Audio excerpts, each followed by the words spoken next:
Let me tell you about this gentleman, Charlie Gay. We have a picture of Charlie up there.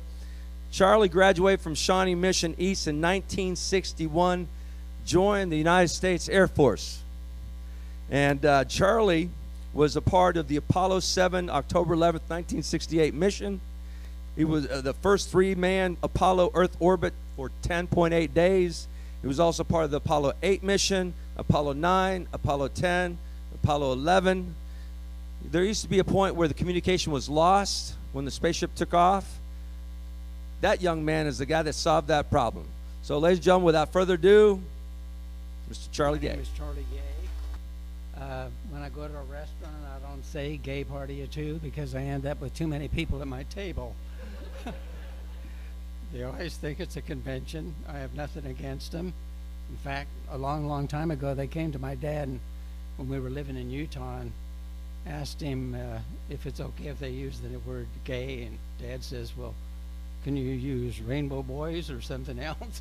But I guess it was better than what it was. But anyhow, I survived all that, having that name. In fact, when I went in the Air Force, it said gay on there, and I thought it was better if it was CB gay type deal. The B stands for Benjamin. It's not B gay type deal. So, but anyhow, I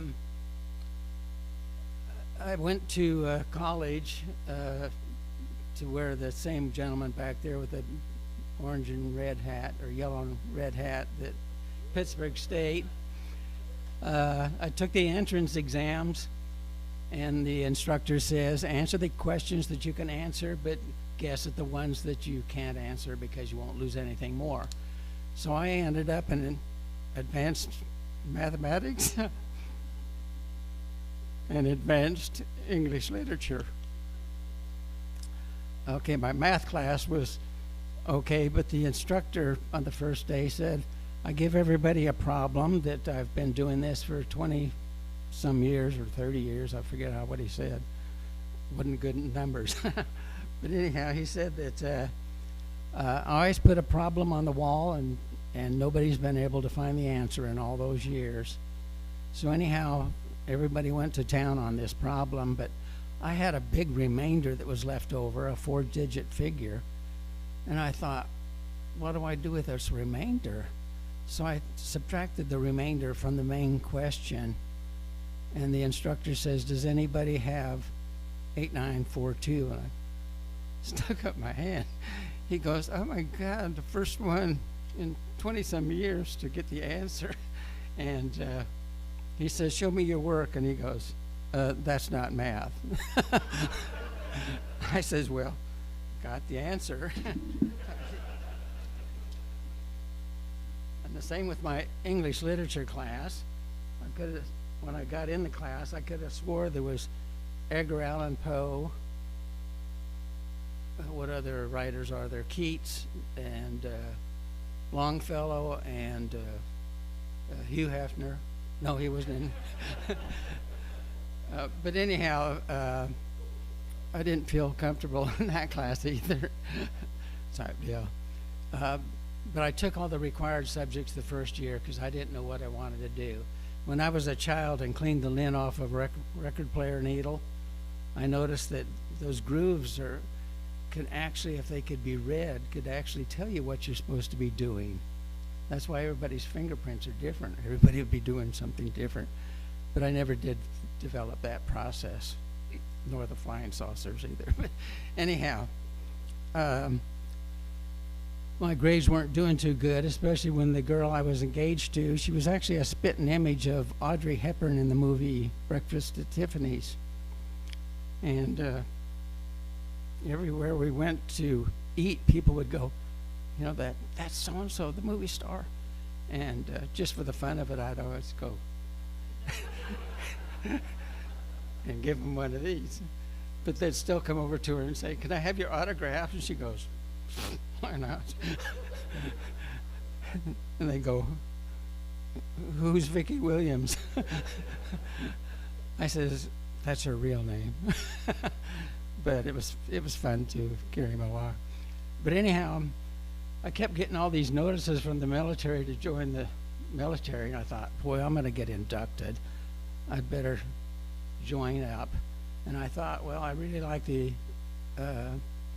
Air Force uniforms the best. My uncle said, my uncle in the Air Force says, if you can't swim across the Atlantic Ocean or the Pacific Ocean, don't join the Navy, because that's a lot of backstroke, whatever you want to call it.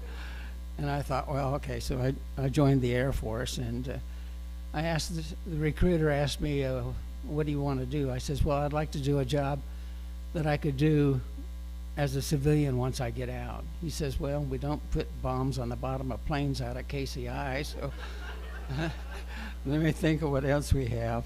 So anyhow, he assigned me to do a dial central office equipment specialist. And I thought, what is that? He says, that's the equipment that registers the numbers that you dial on the phone. I said, well, that'll be good. So I joined the Air Force and went through all their training, had quite a time there. In fact, we were kind of on the swing shift going to school instead of the day shift. And so when we were marching to school, we would always have to go around these women Air Corps that were going back to their barracks. So anyhow, he would give us a column right and a column left, and we'd go around them. Well, one day he says, at my command, and wait for my command, and he didn't give us the command at all. We had a head-on collision with all these women Air Corps, and I don't know how much trouble he got in for that, but the girls thought it was fun. But anyhow, I finally got all my training and ended up at Vandenberg Air Force Base. Last month, that has really been renamed Vandenberg Spaceport. They were doing launches every week. In fact, a lot of times when the missiles would come back down, we would have rabbit the next day for some odd reason. I don't know what that had to do with the missile coming down and burning half of the base type deal. But anyhow, I kind of knew my stuff real good, but I learned even more being in the Air Force. And then the other amazing thing that I told Paul was the switchboard operators called downstairs where the equipment was, and they says, we've got a problem. So I ran upstairs to find out what's going on. And they says, the base commander, General Wells, has his car waxed and washed every morning, and they always push his antenna into the fender, and we cannot receive a good signal. I says, well, tell him to pull the antenna up. They says, we're civilians. We can't tell the base commander what to do. So I said, give me your handset. So anyhow, I says, General Wells, this is General Tel, which is a part of General Telephone and Electronics. Please pull your antenna up. We're not receiving your signal. And then I hung up. For some odd reason, I think he called the air tower to find out who landed on the base without him knowing about it. Some General Tel. That deal. But always had his antenna up after that. It was kind of amazing type deal.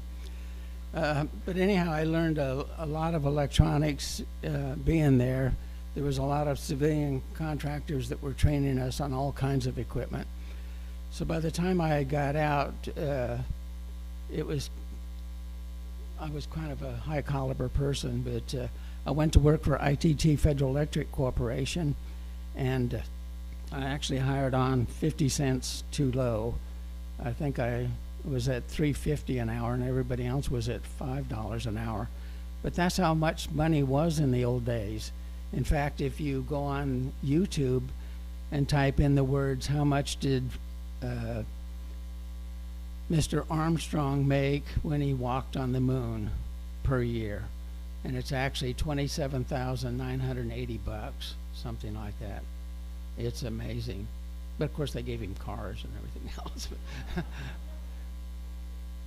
But anyhow, I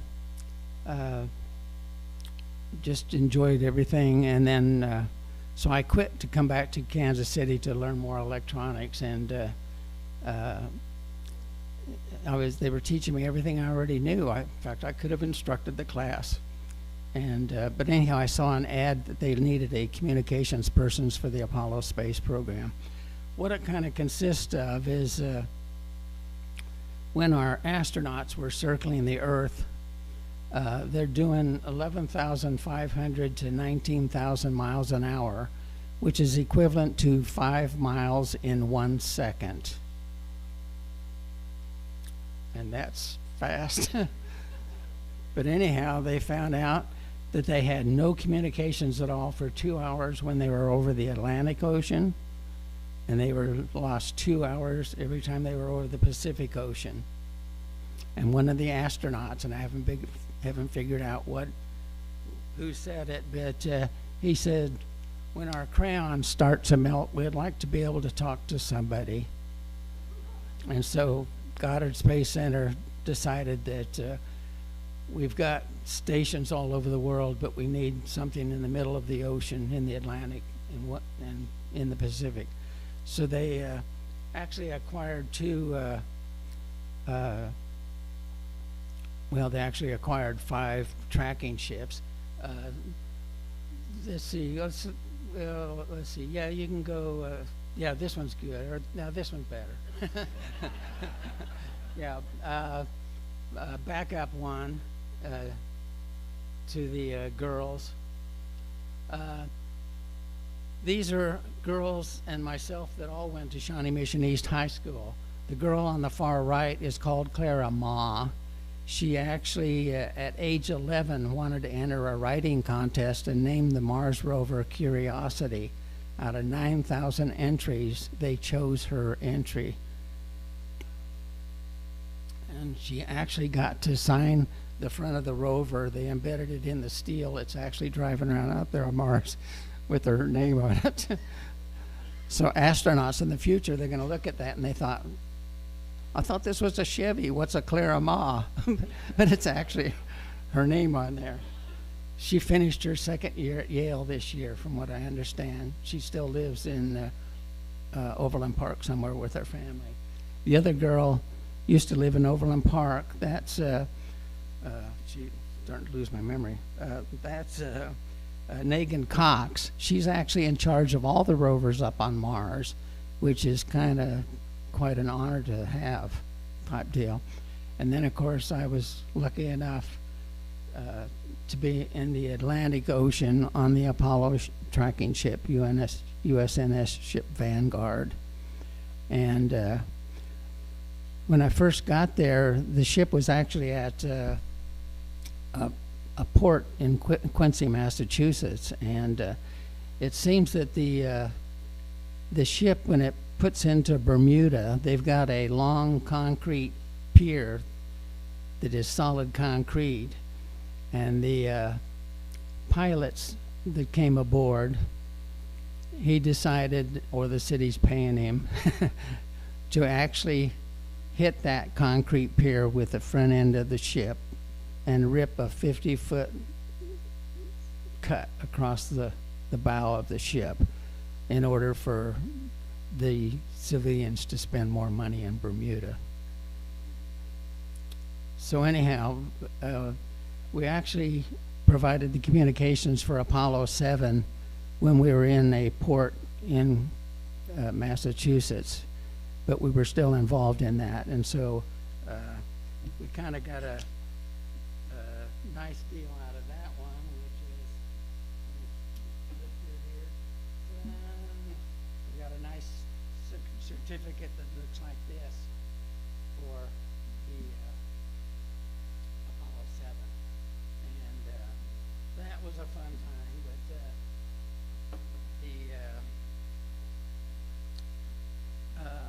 let's see, go through the ship that doesn't have the front on the front of the ship.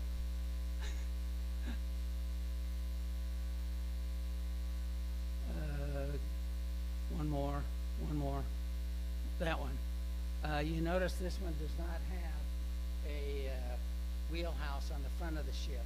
This is actually a T tanker used during World War II to take fuel out to the battleships. That fuel tank is so big that they actually had to cut the ship in half, separate the two pieces, and then pull the fuel tank out. And then they added 75 feet to its length and put it back together properly. We were always wondering which end to be on in case it sunk or split in two type deal. It's called, the food's on this end, but it might be good on that end. Might float better. But anyhow, then they added this wheelhouse on the front of the ship, which is that nice big white thing over there.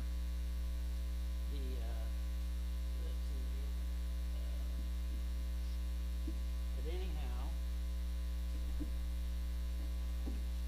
gotta get my pointer.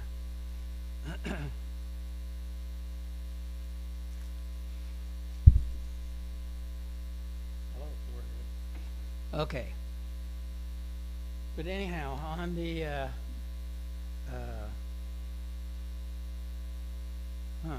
it absorbs right into your screen. That's amazing. Okay, don't need that. But anyhow, they added the wheelhouse up front, and I thought it looked a lot better anyway.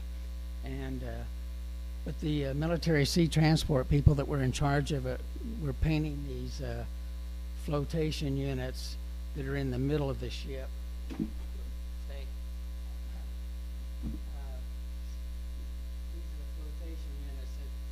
case the ship sinks, it'll automatically inflate itself and people can jump in them and be saved type deal. But it has so much paint on it, we thought it's going to go down with the ship. Better take a deep breath of air because you're going to need it type deal. Each one of these big dish antennas, if you can picture it with the ship moving, these would actually lock on the astronauts and had an accuracy of 3 to 5 feet at 189,000 miles away, which is amazing type deal. So, and then the other amazing thing is how many people have been in the Boy Scouts or involved in Scouts? Well, anyhow, I went to breakfast one morning. NASA's paying the food bill, and it was really kind of nice because, boy, they bought good food. But anyhow, for breakfast, the military sea transport person that waited on us, he says, do you want ham, sausage, link, or patty, or do you want snipe? And I'm going, wait a minute, snipe is something kids catch in a gunny sack for the Scouts. What is snipe? He says, it's a fish. I says, no wonder why we couldn't catch any of those things. They're in water somewhere. I says, I will have the snipe. But it still tasted like some other fish, which was, I thought he's just naming it that to get us to be inspired. But it was kind of amazing. But anyhow, the astronauts, when they're circling the Earth, like I say, they really needed communications. And so we ended up in the Atlantic Ocean. And when I got down to the equipment, I thought, wow, this is neat. What kind of equipment is it? And I'm going, oh my God, it's Siemens equipment. That means it's made in Germany and all the books are in German. I don't know German, but I did know a print from a print, so I could pretty well handle anything. And this is a picture of our communications area. That's me in the plaid shirt with the glasses. I used to wear glasses, but in 2015, my eye doctor says, you're starting to get cataracts. I'm going, well, I don't notice it from this side looking out. But he says, I want to send you to a optometrist that specializes in cataracts. And it was actually a Dr. Wong. But anyhow, he says, you actually have a Christmas tree cataract. And I'm going, well, this guy's a joker. I says, do you see any gifts below the tree? He says, all I see is you and your family, and everything is well. And I'm going, well, what a nice thing to say. So anyhow, I finally looked it up. You can actually type in Christmas tree cataract under YouTube, and it'll show you a picture. What it is it's minerals that form on your cataract, and when light hits it, it reflects back like a Christmas tree. It's really kind of amazing. And so anyhow, I thought, well, now that I've got that, I says, I'd like to pay extra and have corrective lenses put in because I'm tired of wearing glasses. So in case you go in for cataract surgery, tell them you want to pay extra to get corrective lenses in your cataract. So now I see perfect close up and I see perfect far away. It's like a miracle. In fact, when he walked in to check me the first time, I was in his office again, and he says, well, how are you doing? I says, well, you're projecting some letters on the wall. I says, are those numbers or letters below the letter H? He says, there's nothing below the letter H. He goes, son of a gun, it says number 25. He says, you can see that? I says, I can't see whether they're number or letters, but there's something there. He goes, very good. Then he handed me this thing. It says, read the smallest line. And I read it like it was nothing, and he goes, wow. And I knew for sure that it was a miracle type deal. So that's one thing to remember. One other thing, medically speaking, though, I used to have a drug testing company, and I went to KU Med to drug test an employee that actually had his thumb torn off, but he stuck it somehow or another between two pallets when they dropped the load. And they brought his finger with him, but the doctor says, do you smoke? And the kid says, yes, I do. He says, well, if you continue to smoke, I'm not going to sew your finger on because it won't take because of the nicotine. And I'm going, that's important information. He says, but if you quit today and never smoke again, I will sew your finger on. And I thought, wow. So then I think of, geez, I've had cousins and uncles that have had heart surgery, and then it shows them smoking cigars and drinking liquor after that. And I thought, boy, that's all it takes is, things not to mend together perfectly. And bingo, they end up dying because of the nicotine. That deal. Okay. This young kid closest to us, he got into this division somehow or another, but he doesn't know anything about electronics at all. I don't know how he got in that position. And there was another guy that worked with me that was a big burly guy, and he was actually involved in the Democratic Convention break-in during the Nixon time or whatever it was. And they wanted him to be in a position where they know where he's at, so they stuck him in there. But he didn't know nothing about electronics either, so the pressure was on me.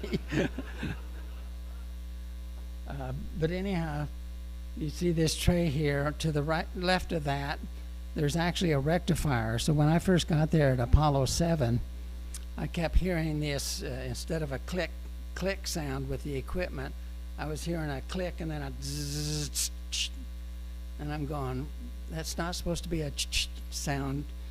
When it releases, pulls back. And I looked at the rectifier, and somebody who had left the ship before cranked it up to 105 volts instead of 48 volts, which it's supposed to be working on. So I turned that down, and luckily everything was still working pretty good. I did end up having to replace a bunch of contacts that were bent, but then I had the knowledge to do that, so it made the equipment even better type deal. But anyhow, during Apollo 8, let's see, go with that one that has that electronic, well, let's see, wait a minute.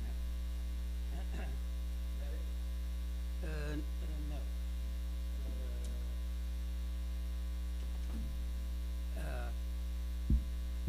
I got a call from Goddard Space Center the guy who's in charge of all the talking for everybody. And he says, Charlie, can I speak to you? I says, yes, sir. And of course I had the thing going over the whole PA system. He said, tomorrow we're going to send you a frequency and you have to tell us what it is. And I'm thinking, frequency? The phone system runs on 48 volts. What do you mean, frequency? Type deal. But I says, okay. And so anyhow, I kept thinking, and then I knew there was a whiz kid on the deck below me that was repairing oscilloscopes and all this stuff. And I thought, wow, I'll go ask him. So anyhow, I went down there. He goes, I wonder when you were going to show up. I says, because you're psychic or what? He says, no, because I'm the only one that knows the answer that you need.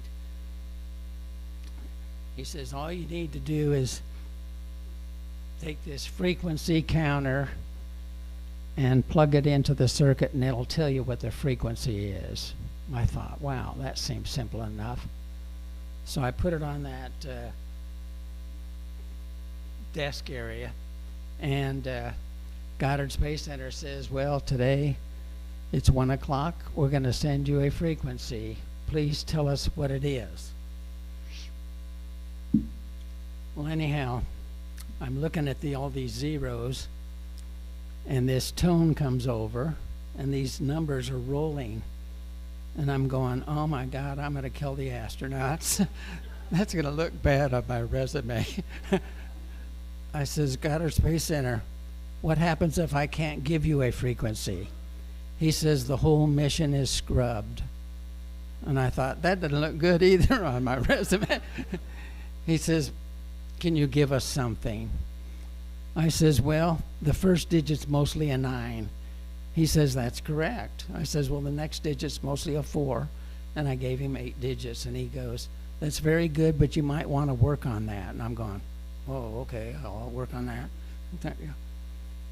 And then he says, can you send me 1,000 cycles at 0 dB?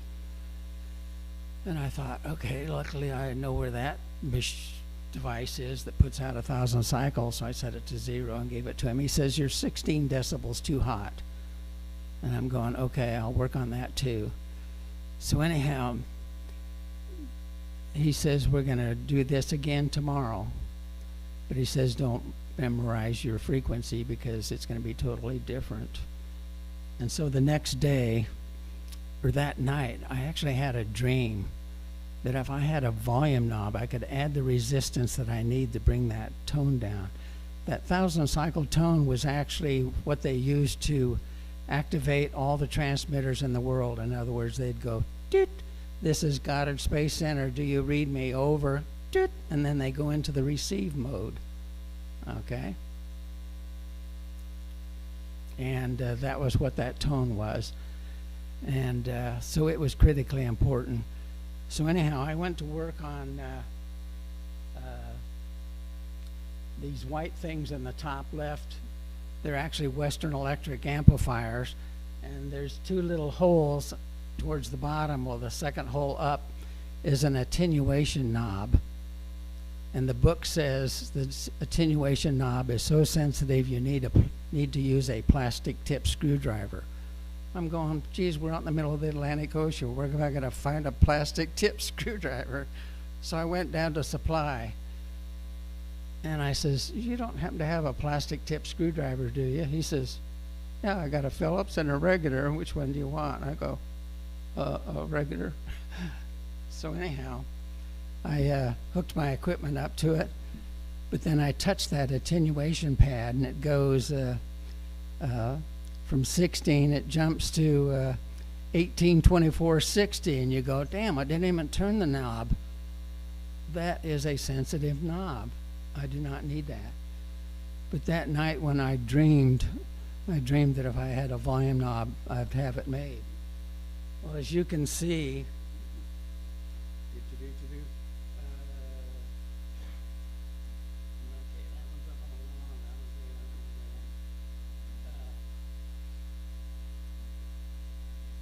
when I came back to Kansas City, I thought, I wonder what's on YouTube.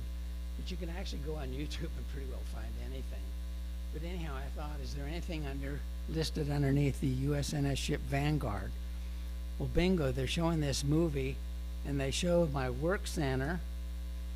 And as you can see, up here are 3 blank panels. Okay? Well, I'm sitting at my desk. Those blank panels are BC right here. Okay? They're blank panels. This is a picture of that picture. But anyhow, and then you can go back to that other picture with the 2 of us. Yeah, that one there. So anyhow, I'm sitting at my desk, which is over here, and I'm looking at the equipment, thinking it's just another day, but I'm looking up and I'm going, my God, there's a panel with 7 volume knobs. One of them's missing the knob in that top part, which is this part right up here. See the knob missing? There's 7 volume knobs.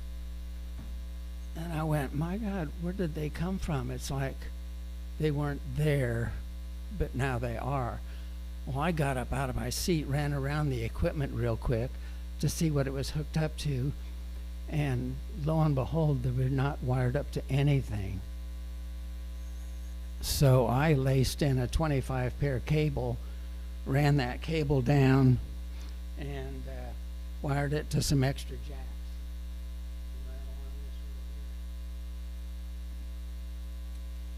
And I thought, wow, I've got the volume that I need, type deal. So anyhow, I had broadcast the whole communications with Goddard Space Center over the PA system, and the guy downstairs, I says, you heard what he had to say? And he says, yes. He says, tell the welder to make you a 2-foot by 2-foot shelf, hang it on your guardrail that keeps you from falling into your equipment, and call me when it's ready. So anyhow, I called him. I says, it's ready. And he said, he brought up the frequency counter, which was the bottom unit. And then he brought up a bandpass filter to filter out all those other filters that were causing that thing to dance and not tell me what the frequency was. And so he filtered that out. And then he bought some other equipment for the tone and everything. But anyhow, Goddard Space Center called us the next day, and he says, remember, this is nowhere near that other numbers that we gave you before. So here it comes, and he gives me the tone. I says, the frequency counter tells me that it's 1478, and gave him 8 digits. And he says, do you have somebody in this room? I says, what room are you talking about? I says, we're out in the middle of the ocean. He says, no, did somebody here at Goddard Space Center call you and tell you what the frequency is? I says, no. The only one I've been talking to is you. And he says, well, we've never had anybody hit it on the nose.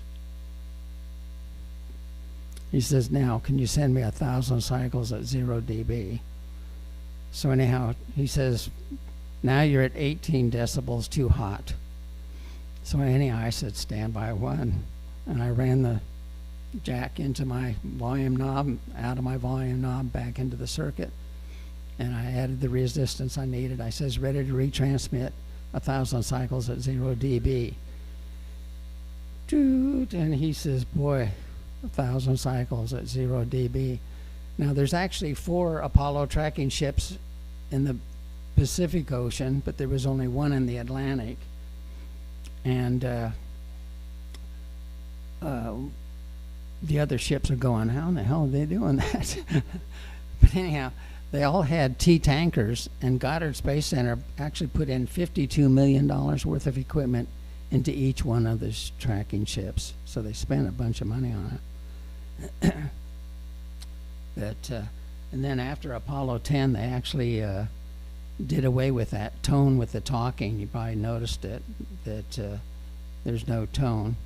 But I put this little green speaker over here, it's actually the same speakers that they would give the housewives of the astronauts when they are listening to what's going on. And they usually meet at the home of the lead astronaut, the one who's in charge of the whole show.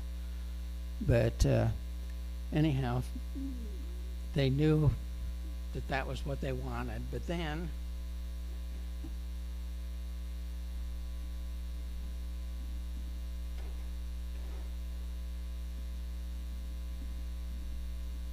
Goddard Space Center or not Goddard Space Center, but the people that provide them the communications gave them another speaker. And they says, well, why do we need two speakers? One was adequate. And he says, well, one of them is going to broadcast what the public hears, but the other one's going to broadcast what they don't hear, type deal. And of course, boy, it really makes those ladies bite their nails, type deal.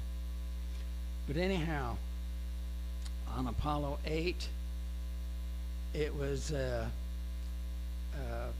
actually lasted 6.3 days, and it was the first manned launch of the Saturn V rocket.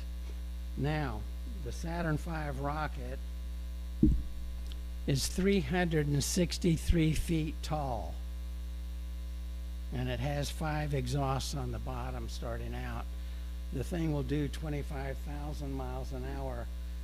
The length, in the words of Buzz Aldrin, who went on some of the old missions, but he also went to the moon with Armstrong, and he said that the Saturn V rocket was the same length as an American football field. And that is what you call a tall rocket. They usually launch these things at 2 a.m. in the morning, but it lights up the whole area. You'd swear it was daylight when it takes off. But then it heads to the moon at 25,000 miles an hour, which is what they call really moving on. So,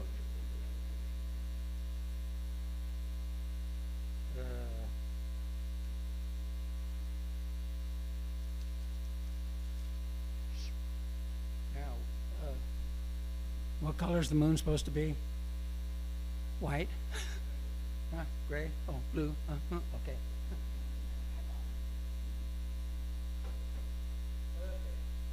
White.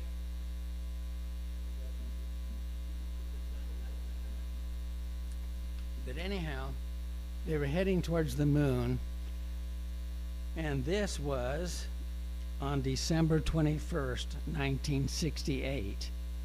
And they wanted the rocket to turn around when it got to the moon to blast its engine again to slow down to 19,000 miles an hour. But they wanted them to turn around on the back side of the moon, not the front side of the moon, because if the calculations were off and they crashed, it would ruin everybody's Christmas in 1968. Yeah. And the amazing part is there's actually a woman that programmed the computer that turns this rocket around and controlled everything. It's amazing. So anyhow, they got turned around and slowed down to 19,000 miles an hour. And they're supposed to circle the moon 10 times and take pictures. And of course, they were also curious about the backside of the moon because that's maybe where all the aliens stay. They're in little tents or something around there. Waiting to come and visit us, type deal. But anyhow, they were circling the moon, and then Jim Lovell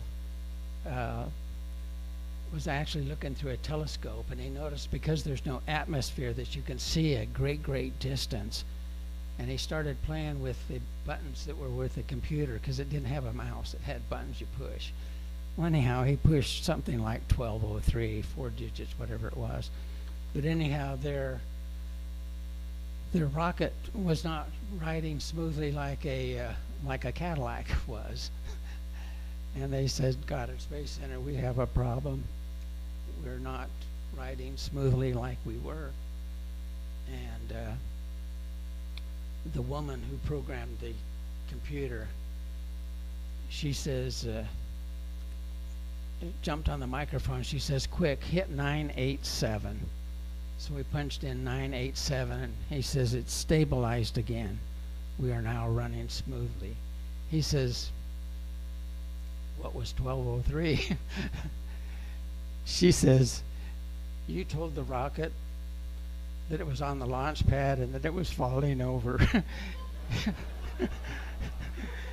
It was trying to upright itself. Because the amazing part is she actually allowed her daughter to play with her computer, and darned if she didn't put in 1203, so she knew what that 1203 was,